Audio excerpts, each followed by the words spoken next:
Sorry to bother you. By any chance, do you have $1 so I can catch the train? I'm trying to get back home to Canada. I got the 10. I just need, I think, $1.50 to catch the train. I'm a little less than $2 short. We can do that. Thank you. So actually, instead of giving you $8, I wanted to give you $500. No, it just blew. Yeah. Can I give you a hug by any chance? Okay. Can I ask why you were going to give me a couple dollars? Because you said you needed it. You needed help.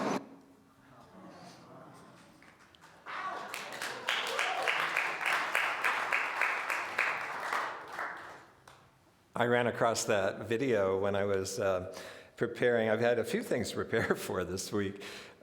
This talk, and we're doing a Unity Basics class after this. And then also just contemplating this whole idea that Brene Brown has put into my mind of a wholehearted living. And when I saw this, it touched me, right? Here's a guy that's homeless. And another gentleman comes up and says, "Can you give me $1.50?" And he says, "All I have is a 10. But in the end, he gives him the 10. And for his 10, he gets $500 back. I wanted to, initially, I thought I was going to save this to a talk I'll be giving after Easter.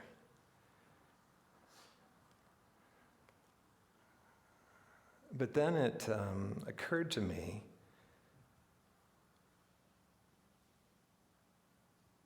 how symbolic what this gentleman went through is of at least my spiritual journey, particularly my early spiritual journey, where I was practicing principle. Holding, for example, an idea of what I wanted in my life. And then having that come manifest, and often come manifest so much greater than I had anticipated. The $10 of effort I put in, got $500 back. I receive a fair amount of, I'll use the word feedback.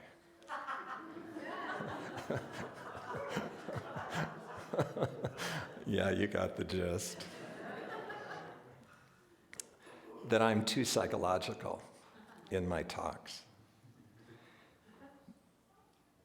The number one thing that I hear from those people that are giving me that feedback is, "I just want you to talk about God."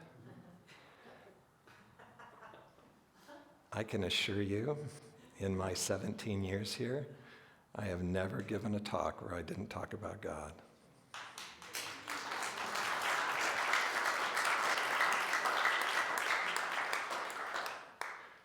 But I don't talk about principle very often. And it's interesting. I grew up in Unity, and in my 20s, I lived out of principle. One principle in particular: thoughts held in mind produce after their kind. If you're wondering, what does he mean by principle? These are what we call in Unity laws of the universe. I don't think of them as describing God. God is everything, but principles are what organize the universe. They're what we live in. Another one is, as you give, so shall you receive. Another one is, the person who cannot forgive is the person who suffers. And it goes on and on. There are tons of principles.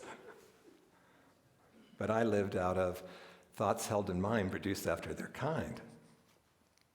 And it's interesting, it works. In my 20s, I had all sorts of success and career. I had all sorts of possessions. I had property. I had everything I could dream of, actually. There's one challenge of just practicing principle. And that is, you are still a separate person practicing principle. And principle does not change the felt sense of your life. It changes the experience of your life. You get to experience what it's like to have money. You get to experience what it's like to have things. You get to experience what it's like to have prestige. But in my 20s, even though I was incredibly successful, I still lived with a lot of anxiety. I still felt deficient. I still was trying to compensate through that deficiency by overworking, overdoing. I still felt lonely. I felt like I was a fraud. And then I got called into ministry. And the ministerial program I was called into was called the transformational process, but it was all about healing. Oh, we talked about principle, but we spent hours every day on healing. Because they said, if you are going to be an expression of the light in the world, you need to be healed. And of course, they didn't think that 2 years of seminary were going to heal us, right? But they were putting us on the path. And the prayer we said, I've used many times, God, reveal what needs to be revealed. Heal what needs to be healed. And then when I got out of seminary, the unfolding of my life took me to a men's group that eventually took me to the Diamond Approach, where I was introduced to inquiry, which gave me a tool to investigate what is it that needs to be healed here, because I'm reacting to this.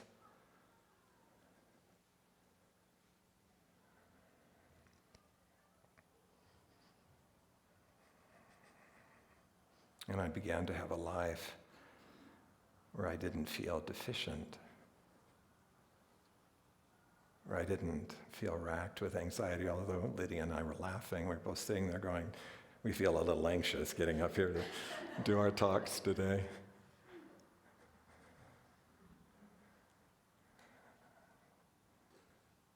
Where my heart opened, and I could love with abandon, without fear of being shamed.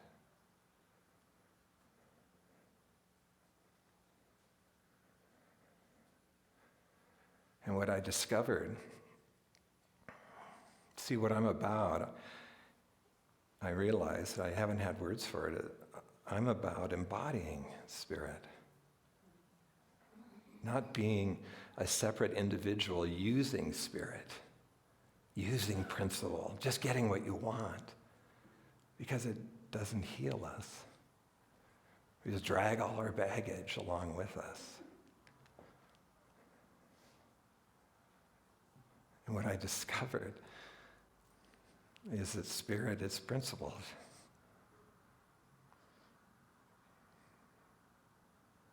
If you really look at everything that I teach you, there's a principle behind it. I was sitting with my partner, Stuart, last night, and I said, I wonder what a good analogy would be. And I didn't come up with one last night, but on the way down this morning, I thought, it's like only having vanilla ice cream. And then you go to Baskin-Robbins, and suddenly you got to try 31 flavors. But some people want you only to talk about vanilla ice cream. I can't do it. I want to talk about how amazing it is to be free-falling, to not need to control my life anymore, to be trusting the unfolding, to know that I am Spirit most of the time. Life has a way of testing us, doesn't it? And so, the reason I wanted to talk about this, because Stu and I have been confused by this feedback. It would be probably more helpful if you said, I'd like to hear more about principle. that gives us some direction. And even though I only have 2 months left here, I'm always going to be inviting you into embodying the spirit that you are. Getting your ego out of the way so that there's space for you to be blown away by who you are as a spiritual being. So we're working with Brene Brown's book, The Gift of Imperfection. And in here, and this is what I find interesting, she presents 10 guideposts for having a more satisfying life. I'll tell you what, when you embody spirit, it's satisfying. Like in my 20s, I kept thinking, well, maybe if I get this, maybe if I get that, maybe then it'll be satisfying. Maybe then I can relax. Never happened. And then you start embodying spirit, which is clearing out a bunch of unhealed stuff. You're like satisfied with virtually everything. How did she come to that? Is she some great spiritual guru? No, she's a researcher. And what does she use as her, what does she research? Well, shame, but people. She doesn't go and research great spiritual gurus. She just talks to people. And these 10 guideposts are all about embodying spirit. Do you ever hear her once mention a principle? No. She's not spiritual that way. But she wants you to be able to be satisfied in your life. And today we're talking about not only play, but also rest. Because Brene says they're both essential to having a satisfying life. Why would that be? Well, let's start out with play. And for some of you, you may have the gift of your work is play for you. And that's wonderful, because she says that play is purposeless. In other words, you're just doing it to play, to have fun. And to recognize that play for you may be work for someone else. But it's also important, if your work is play, that you have other forms of play, because play is really healthy for your soul. And it keeps you, when you have different forms of play, it helps you to stay sharp. It helps you to really, have you ever been reading a really great book and you have to put it down to do something else? You want to get back to it, right? But when you have play in your life, you want to get back to your life. You want to get back to these different things. Here's what she quotes in the book, Dr. Stuart Brown. He's the founder of the National Institute for Play. He researches play. And one of his opening lines is, the opposite of play is not work. The opposite of play is depression. I wouldn't have gotten that myself, but it makes sense. And then he goes on to say, there should be another quote, right? Is there not? I'll read you the next quote. Respecting our biologically programmed need to play can transform work. It can bring back excitement and newness to our job. Play helps us deal with difficulties, provides a sense of expansiveness, promotes mastery of our craft, and is an essential part of the creative process. Most importantly, true play that comes from our own inner needs and desires is the only path to finding lasting joy and satisfaction in our work. In the long run, work doesn't work without play. Oh, good, you found it. So one of the things that's interesting here, leave this up for a minute, will you? So here's the thing that I think is interesting. Do you notice that she brings up a lot of qualities of spirit? There's a sense of expansiveness. It's essential to the creative process. Spirit is what is creative in us. That flow of spirit is creative, inspiring. that brings a lasting sense of joy and satisfaction, all from play. And then we go to rest. And rest, so play is good for your soul, okay? And what is the soul? The soul is the point where spirit is collected. Your body is an expression of your soul. Your soul is your consciousness. So it's a collecting point. And it needs to be exercised, needs to be used, it needs to be developed. Play helps with that. It gives you a contrast to work. Now, rest, on the other hand, is good for the body and the mind. Have you ever had the experience of going to bed, struggling with an issue or a problem, it seems unsolvable, you go to sleep, you wake up in the morning, and suddenly there's clarity? You see, when we sleep, the mind gets to shut down, at least in deep sleep. We get to rest, we get to renew. And there's space in sleep. And you see, when there's space, spirit can come in. It brings clarity, it brings light, it brings freshness. Often we see things with new eyes after we get rest. But Brene does a great job of telling us the consequences of not getting enough rest. According to the Centers for Disease Control, insufficient sleep is associated with a number of chronic diseases and conditions such as diabetes, heart disease, obesity, and depression. We're also learning that drowsy driving can be dangerous and as preventable as driving while intoxicated. Yet many of us still believe that exhaustion is a status symbol of hard work and that sleep is a luxury. The result is that we are so very tired, dangerously tired.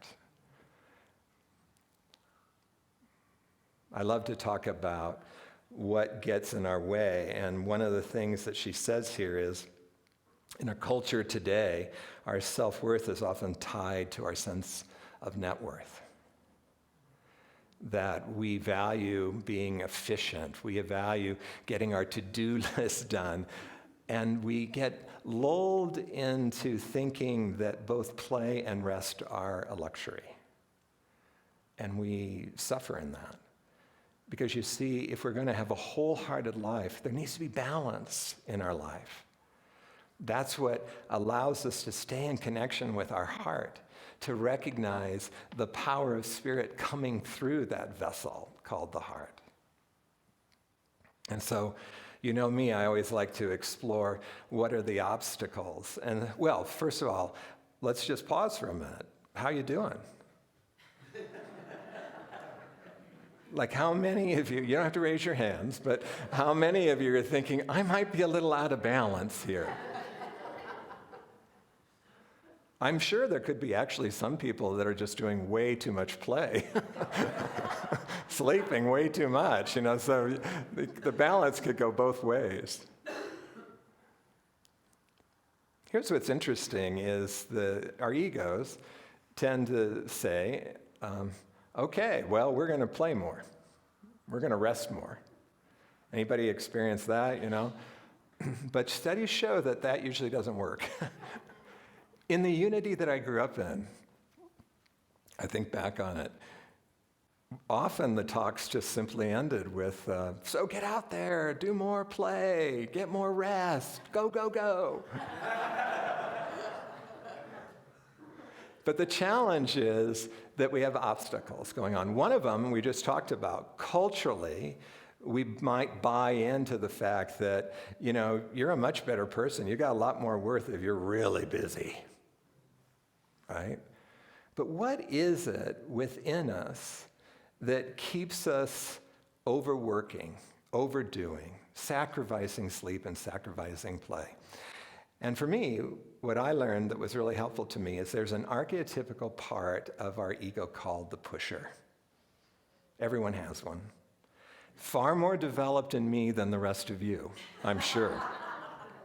But the truth is, it will be more developed in some of us than others.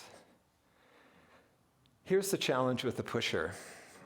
It's really trying to help you live up to the standard that your judge holds you to, which remember is a standard of perfection. And it is unachievable. It's absolutely unachievable. But the pusher doesn't get that. And the pusher, bless its heart, never tires. And it has no feeling. It just pushes. So it can't really it can't even understand you being tired. And so I thought Brene did a great job of capturing some of the ways the pusher speaks to us. And it could, like I make it sound like it speaks loudly in your head, but it can just be a feeling that comes up. We've got to get her done. We've got to keep our nose to the grindstone and work. If we work one more hour tonight, we can play tomorrow. Push through. You can handle it. And we fall for it. Because if we don't, there's the risk of getting judged, and the judgment will be far worse. See, you really are deficient. Yeah, you're not doing such a good job. Finally, people are going to see you don't know what you're talking about. And so we allow ourselves to get pushed. I can remember I was working here when my teacher and I both identified that the pusher was getting in the way of my further spiritual growth. So he said, why don't you just take an aim of leaving at 5:30 every day? Now, this is a time when I was the only minister here. We were growing. There was a lot of work. I was regularly staying till 8, if not later. 5:30, huh? Okay. By the way, Brene, where does Brene say this? Oh, she says, we can convince ourselves that play is a waste of precious time. We can even, that's not it. And so the thought of playing, setting an intention for yourself to play and rest, can feel like where does she say it? Oh, it can feel like a panic attack ready to happen. So have you ever seen those cartoons where they show like these giant drops of perspiration, coming out of some little body? So here I am, okay, it's 5:30. I was racked with anxiety.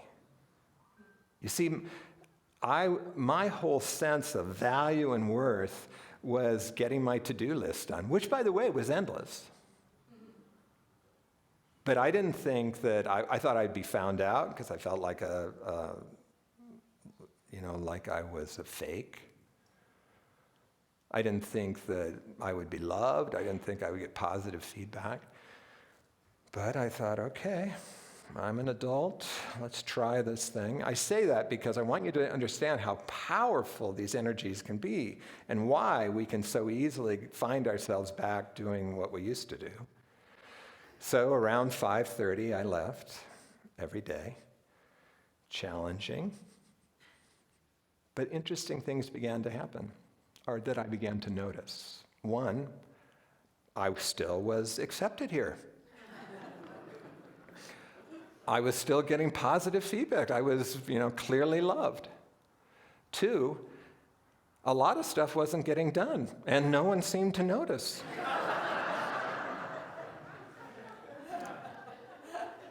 And what was really eye-opening to me was the pusher combined with the judge have no idea on the reality of what really needs to be done.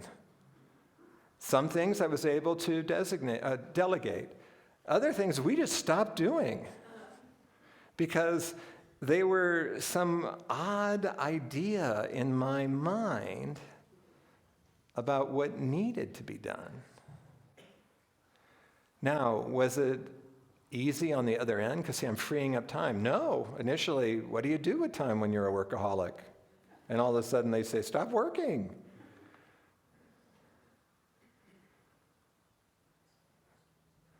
But over time, I rediscovered my hands. I love working with my hands. Got into all sorts of projects. If you're with us, I redid a wooden boat. I've loved working out in the yard, which, seeing how I say working on the yard, I should say playing out in the yard, right? I was thinking this morning, I actually did something about my desire to be in a relationship. I had the time.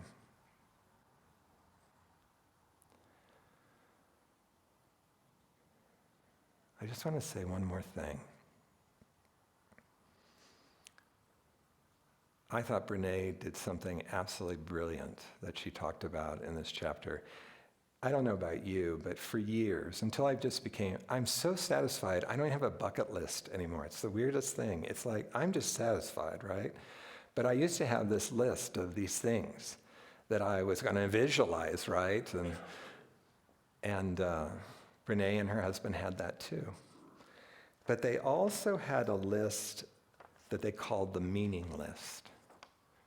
What is the felt sense that we want of our lives? The felt sense.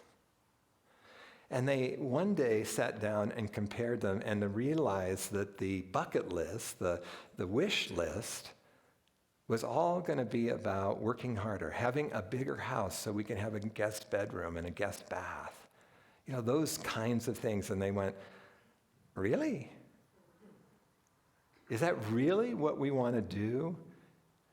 Work harder? Do more? When there's a certain feeling to our life that working harder and not playing does not support.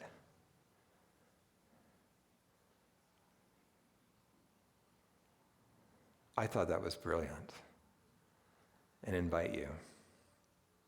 So, okay, I think I have 5 talks left. I think you can put up with me that long. Because I'm just not going to be able to talk very much about principle. Because I get so fired up about being free of these really painful fears and tensions and deficiency that I lived with. I'm going to continue to invite you into embodying the spirit that you are, to softening the ego's hold on you by being willing to go in and say, why do I want to work all the time? Why am I so afraid of play or of resting? Why? So that you can be free falling. So you can come to trust yourself as spirit and know that it's wildly fresh and magnificent and unpredictable and loving, and the list could go on forever.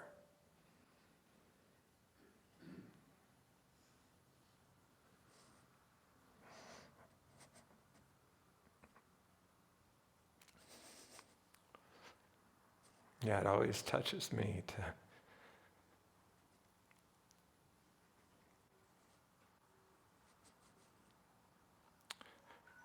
realize how much my life is different.